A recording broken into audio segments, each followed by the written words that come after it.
The one thing is we have what we call our K series. Now K stands for kickback. It's actually something the Europeans did, 50 years ago, and you still see it in basketball games. And so K stands for kickback, and then we can K anybody on our team. So if we run K2, it just tells me that we're going to kick back to our 2. So a kickback is we dribble drive into the seam, and we hand off or maybe a little pitch to our 2. So in this case, it's K2. The dribbler is the screener. So we get the handoff right there, and he can spot up and shoot the three-pointer. He's got dribble drive options coming off there into the seam. So we call that K2. So if you guys can just show me that. And once we hit it, once we go K2, you should go fill the lane.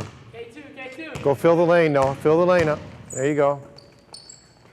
Looking for the shot. Okay, come on back.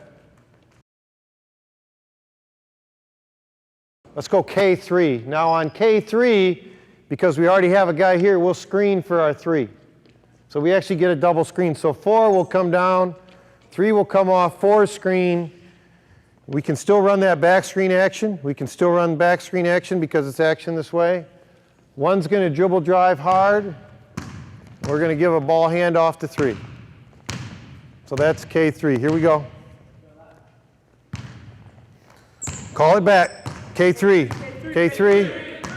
Set the screen. Dribble hard. Hit it. Good. And again, let's just walk through that so they can see what's really good about that too. Here we go.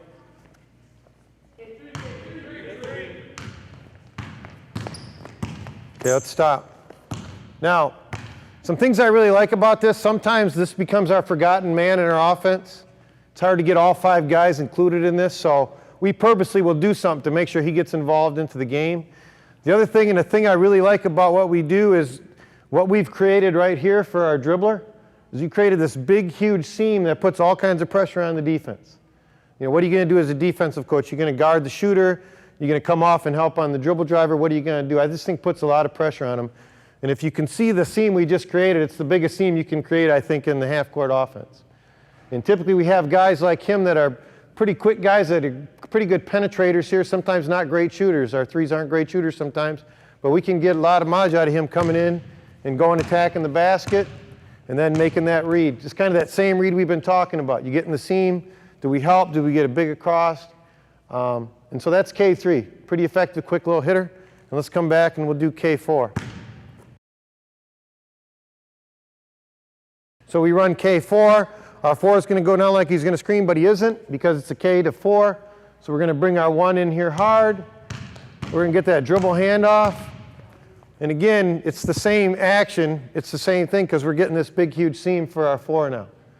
And I think for the defense, that's a pretty tough guard because if you switch that, all of a sudden their point guard's playing our big guy, so we can pass and post up. A lot of times they won't switch that because it's a little big, and all of a sudden we got our 4 guy who's really usually one of our best offensive players. We got him coming down, going into the basket, that's a win situation for us.